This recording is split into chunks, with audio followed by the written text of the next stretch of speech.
నీకు హాని చేసిన క్షమించగలిగిన మనస్సు నీలో ఉండాలి. అది దేవుడిని వెంబడించడం. అంతేగాని ఎవరో ఏదో అన్నారని ఒక మాటను పట్టుకొని సంవత్సరాల తరబడి పక్కన ఈర్ష్యాన్ని వ్యక్తుల మీద నిలబడుకొని ఏమి సాధిద్దామని ఈ భూమి ఎంతకాలం బ్రతుకుంటాం? ఆ కొన్నాళ్ళైనా అందరితో చక్కగా నవ్వుతూ సమాధానంగా సంతోషంగా ఉంటే దేవుడిని వెంబడించడం అంటే దేవునిలాగా బ్రతకడం.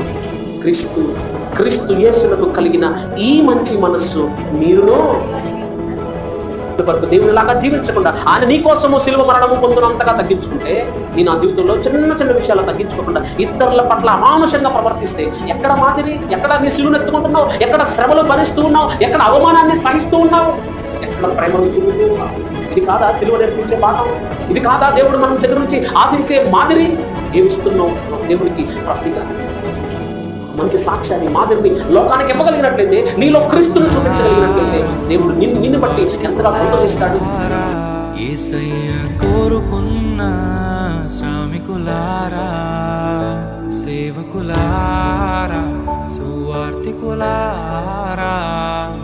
మీ మాదిరికై వందనము.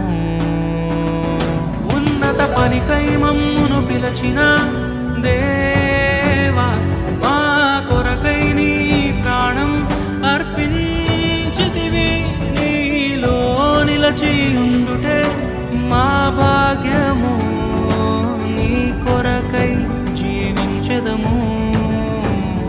సేవకులారా, సువార్తికులారా, యేసయ్య కోరుకున్న శ్రామికులారా, సేవకులారా, సువార్తికులారా, మీ మాదిరికై వందనము.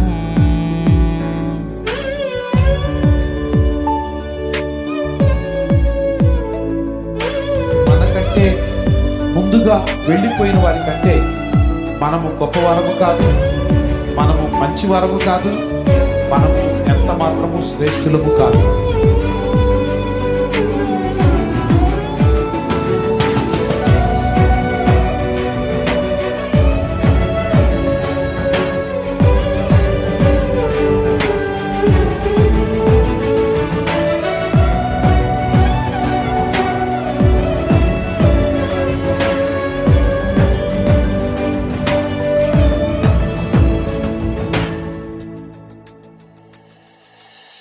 దైవాజ్ఞను నెరవేర్చుటకు మా కోసం బలి అయ్యారు. ప్రభు రాజ్యం ప్రకటించుటకు